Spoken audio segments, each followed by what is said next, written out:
remix some of them songs we don't on the radio. I'm like, this mix this right here. Night, what it was, Day and Night? Day and Night. That was one of the big... Mix that. I said, I didn't know that. That's how y'all know Kid Cudi. You wouldn't have never known Kid Cudi if I didn't remix the record in New York City. I made that the biggest record in New York City. It wasn't Kid Cudi. Nobody knew who Kid Cudi was. Kid Cudi became about because he had video directors that I wanted them to do a video, and I asked them to show me a video they did before. And they showed me this kid on top of a roof with a record called Day and Night. Right. He worked in the store under the label. It was nobody. I was like, oh, yo, did this? I said, I like the record. Get the beat of the record, I want to do a remix. If you give me the beat of the record, I'll let y'all shoot my video. These kids was trying to shoot a video for free for me. Oh. Like, I got the beat. I told them they went crazy, you wanted to do it. I got the beat. I shot the video to the beat, and I never even put they put it up on YouTube. They ripped it off of YouTube, and it became the biggest record in New York City.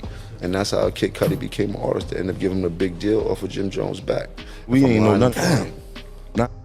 First off, we love Jim Jones, right? Like, I grew up on Jimmy, like, he's the homie. I met him when I was coming up. He was cool, right? Jimmy, I'm gonna address you directly, my nigga. You talking about how you are responsible for my success is a lie. You need to stop lying to people. You get on your little podcast and you start gossiping and talking.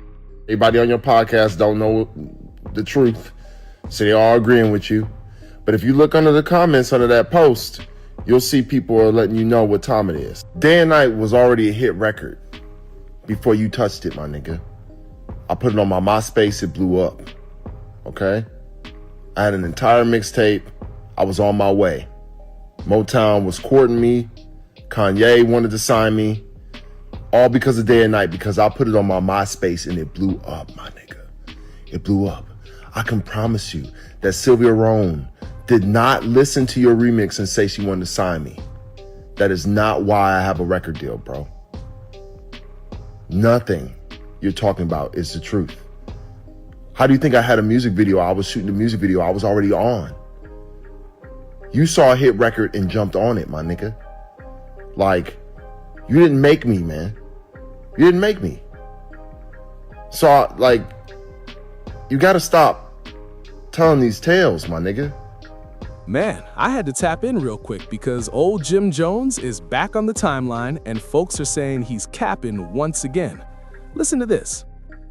I'll leave a link in the description where you can watch that full clip from the No Rap Cap podcast out of New Orleans.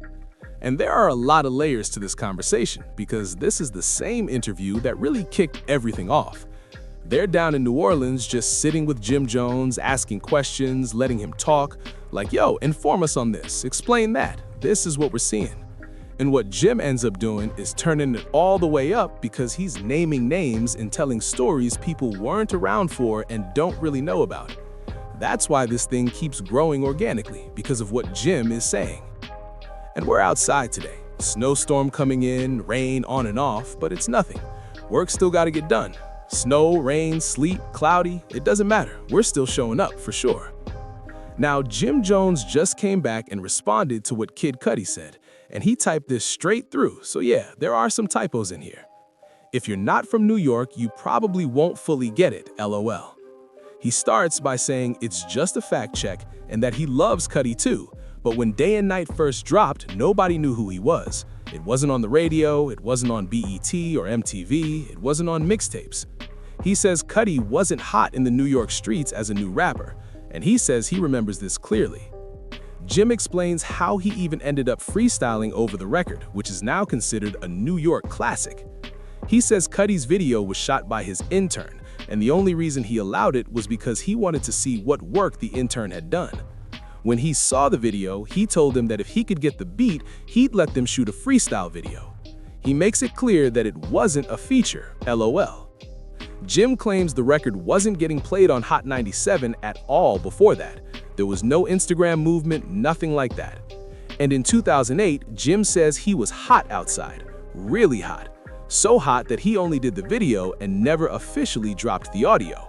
The audio got ripped from YouTube, played on Hot 97 as a new Jim Jones record, and ended up on all the countdowns. Naturally, he says Cudi started getting hot in the industry, and a DJ eventually signed him. After that, they put the original version out nationally with just Cudi on it, and that's when it really went up. Jim says he remembers it vividly and even mentions they could call Cudi's old manager, who was also his intern and the video director. He says no slander, just the truth, LOL.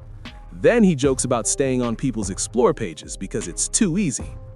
Now, I'll say this, Jim is clearly speaking from a New York perspective, but in the MySpace era, what Cudi is saying also has truth to it. And I want to be clear, I personally don't rock with Kid Cudi at all. Lost respect for him, don't like the image switches, the nail polish, none of that. But I'm covering this because it's the storyline and people are seeing it hit the blogs and the media. So, putting personal feelings aside, Jim might see it that way because New York wasn't hit by the record early. But New York wasn't the only audience back then. The song wasn't a street record, and the internet was already creating stars differently. You could be hot without radio, without streets, just off MySpace and online buzz. So yeah, Jim hopping on the record may have boosted it in New York, but that doesn't mean the song wasn't already spreading to a whole different demographic. It was a different time, not like today, but you could absolutely have a real fan base and be going up strictly off the internet. Now, in New York, the streets and everyday culture might not have tapped into who Kid Cudi was at that time. So for a lot of people, the first time they heard that beat may have been through Jim Jones jumping on it, without realizing the record already had motion elsewhere. They weren't thinking, oh, this already has traction in other states, cities, or towns.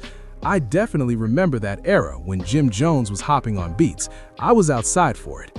That run he had with stack bundles, all that music, all those videos, I watched all of it. Jim was working non-stop. The Ghost of Rich Porter tape days and everything around that time, I was locked in for sure. But when it comes to Day and Night, that's where things get a little shaky for me. Because Kid Cudi is saying, bro, I was already talking to labels. I was already in position. Now here's the thing, hold up. I don't even know if Jim Jones is doing this intentionally. And honestly, I don't think he is. I really think Jim genuinely believes he played a major role in how certain things unfolded. He feels like he made those moves, and that's what caused things to take off. And that's why it hits the way it does, because he actually believes it. Jim Jones doesn't really come off like a straight-up liar. You can tell sometimes he knows how to get the algorithm buzzing just a little bit, but it also feels like he truly stands by what he's saying. So it's like, yeah, he's really there with it in his mind. I don't look at Jim Jones funny for that. Joe Budden kind of operates the same way, honestly. Jim really believes he's on that type of time. But hey, Jim Jones keeps working. We'll see how it all plays out. Let me know what y'all think. We've got more coming. Stay on your pivot. Make sure y'all tap into the Patreon, Urban Politicians TV too. We've got exclusive content dropping over there. Stay locked in, stay safe, stay warm, and stay on your pivot for sure.